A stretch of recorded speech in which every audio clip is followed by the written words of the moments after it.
ಈಗ ಇಲ್ಲಿ ಬಂದಿದ್ದೀವಿ. ಚಿಕ್ಕದು ಒಂದು ಒಳದಾರಿ ಇದೆ. ಹಿಂಗೆ ಸೀದಾ ಹೋದರೆ ಮೇನ್ ರೋಡ್ ಸಿಗುತ್ತೆ. ಎಡಗಡೆ ತಗೊಂಡ್ರೆ ಕೇದಾರನಾಥ, ಸೀದಾ ಹೋದರೆ ವಾಪಸ್ ರುದ್ರಪ್ರಯಾಗ ಊರು. ಇದು ಸಂಗಮ.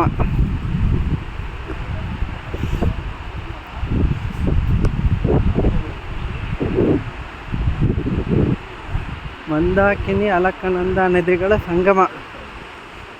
ಸಂಗಮ ತನಕ ಹೋಗುತ್ತಾ? ಒಳ್ಳೆ ಟೈಮ್ ಬಂದಿದ್ದೀವಿ ಅಂತ. ಯಾಕೆ ಹೇಳಿ? ಎಲ್ಲಿ ತಂಬಿಗೆಲ್ಲ ಹಾಕೊಳ್ಳೋದು ಕಷ್ಟ ಆಗುತ್ತೆ. ಹಾಂ, ಹೌದೌದು ಸರಿ. ಹಾಂ,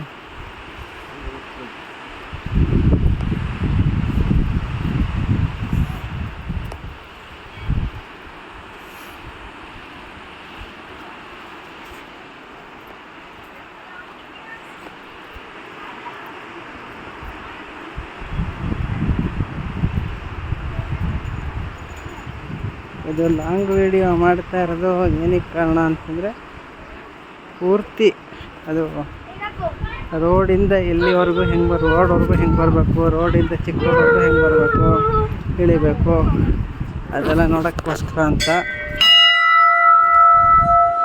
ಮುಂಚೆ ನಾವು ಈ ದೇವಸ್ಥಾನ ನೋಡಿರಲಿಲ್ಲಪ್ಪ, ಇತ್ತೇನೋ ಒಟ್ಟಿನಲ್ಲಿ ನಮ್ಮ ಗಮನಕ್ಕೆ ಬಂದಿರಲಿಲ್ಲ. ಇರಬೇಕು. ಹಾಂ, ಇಲ್ಲಿ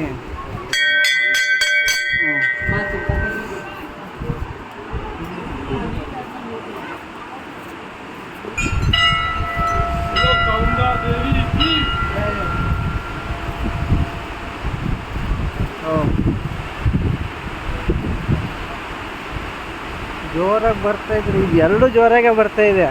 ಅಲಕ್ನಂದ ಬಲಗಡೆ ಯಾವಾಗಲೂ ಅಲ್ವಾ?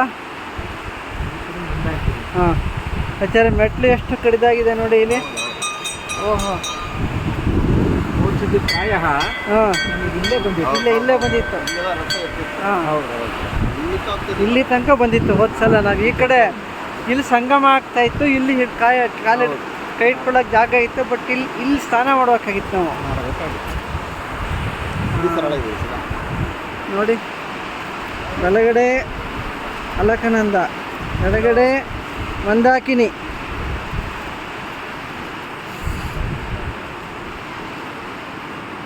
ಸಂಗಮ ಆಗ್ತಾ ಇದೆ. ತುಂಬ ವಿಶೇಷ.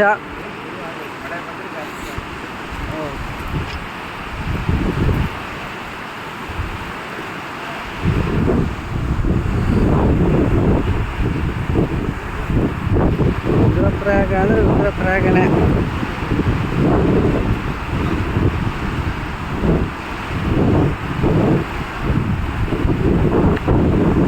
ಮತ್ತೆ ವಿಡಿಯೋ ಮಾಡ್ತೀನಿ.